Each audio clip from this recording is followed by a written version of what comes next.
یہ وہ مکالمہ ہے جو کہ علی لاریجانی اور علی خامنائی جو کہ ایران کے سپریم لیڈر ہیں ان کے درمیان یہ مکالمہ ہوا۔ علی لاریجانی ان کے پاس ایک علی خامنائی کے پاس ایک رپورٹ لے کے آئے، اس کو انہوں نے کہا کہ جی it was a cold report, یعنی کہ ظاہر ہے کہ ان کی ڈیتھ سے متعلق ان کا لے کے آئے، مگر انہوں نے ان کو بتایا کہ ان کو تھریٹ ہے اور ایک طویل خاموشی انہوں نے اختیار کی۔ اس کے بعد انہوں نے یعنی علی لاریجانی صاحب نے علی خامنائی صاحب کو یہ کہا کہ راہبر اس مرتبہ خطرہ صرف دباؤ کا عارضی پیغام نہیں، ایک فیصلہ جو ہے وہ کر لیا گیا ہے، دشمن آپ کو قتل کرنا چاہتا ہے، چاہے آسمان میزائلوں سے جل اٹھے، ہم نے ایک مضبوط محفوظ مقام تیار کیا ہے، ایسا مقام جو نہایت احتیاط سے محفوظ اور سب نگاہوں سے اوجل رکھا گیا ہے، ایسا مقام جہاں تک بم آسانی سے نہیں پہنچ سکتے اور جہاں طیارے حملہ نہیں کر سکتے۔ یہ چھپنا نہیں ہے میرے راہبر، بلکہ طوفان گزر جانے تک ایک عارضی غیاب ہے، یعنی کہ آپ تھوڑے عرصے کے لیے وہاں پر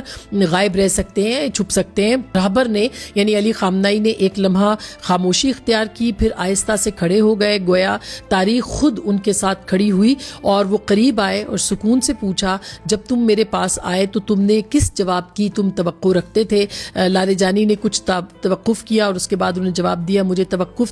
توقع تھی کہ آپ انکار کریں گے، لیکن میرے راہبر قوم کو آپ کی ضرورت ہے اور جنگ کو اپنے سپاہ سالار کی۔ تو اس پہ علی خامنائی صاحب انہوں نے لکھا کہ وہ مسکرائے، ایسی مسکراہٹ جس میں اداسی بھی تھی اور دانائی بھی۔ انہوں نے کہا کہ ریاستوں کے حساب اور سلامتی کی کتابوں میں تم درست کہتے ہو، لیکن آؤ ایک لمحے کے لیے سیاست سے بھی قدیم زبان میں بات کریں۔ میں ایک سپاہی سے کیسے کہہ سکتا ہوں کہ وہ موت کا سامنا کرے اگر اس کا کمانڈر غائب ہو جائے؟ میں لوگوں سے کیسے کہوں کہ وہ ثابت قدم رہیں اگر خطرے کے میدان سے نکلنے والا پہلا شخص خود میں ہوں؟ وہ کچھ دیر اور رکے، گویا ان کے سینے میں کربلا کا دروازہ کھل گیا ہو۔ انہوں نے کہا کہ ہم ایک ایسے شخص کے بیٹے ہیں جس کا نام حسین ابن علی ہے، وہ امام جو اپنی تقدیر جانتے تھے پھر بھی اس طرح بڑھے جیسے کوئی خدا کے وعدے کی طرف بڑھا ہے۔ وہ اس لیے غائب نہیں ہوئے کہ ان کی فوج چھوٹی تھی، کیونکہ آسمانوں میں ان کے پاس اس سے بڑی فوج موجود تھی۔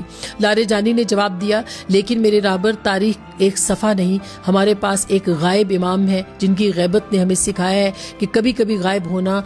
خوف نہیں بلکہ حکمت ہوتا ہے۔ اس پہ علی خامنائی صاحب نے آہ بھری اور کہا، فرق یہ ہے مسٹر لاریجانی کہ جب امام غائب ہوئے تو ان کے پاس کوئی لشکر تھا اور نہ ایسی قوم جو حق کا دفاع کر سکتی، لیکن ہم یعنی میں کیسے غائب ہو جاؤں جبکہ ایک قوم لڑ رہی ہو؟ میں کیسے نظروں سے اوجھل ہو جاؤں جبکہ میرے سپاہی آگ کے نیچے کھڑے ہوں؟ جب کوئی رہنما اکیلا ہو کر غائب ہوتا ہے تو یہ حکمت ہو سکتی ہے، لیکن جب ایک پوری قوم اس کے پیچھے کھڑی ہو تو اس کا غائب ہونا تاریخ کے ضمیر پر ایک بھاری سوال بن سکتا ہے۔ لاریجانی خاموش ہو گئے، انہوں نے لکھا ہے کہ وہ خاموش ہو گئے اور جواب دینے سے قاصر رہے۔ راہبر نے علی خامنائی نے ان کا ہاتھ تھاما، ان کی فکر مندی پر ان کا شکریہ ادا کیا، اور جب لاریجانی چلے گئے تو انہوں نے اپنے اہل خانہ کو جمع کیا، انہیں اس تجویز کے بارے میں بتایا، ایک محفوظ جگہ جہاں وہ جنگ کے ختم ہونے تک جا سکتے تھے۔ انہوں نے کہا، انہوں نے ان کی طرف اس طرح دیکھا جیسے بچے وقار کے معنی کو دیکھتے ہیں، اور بس اتنا کہا، ہم وہی ہیں جہاں آپ ہیں،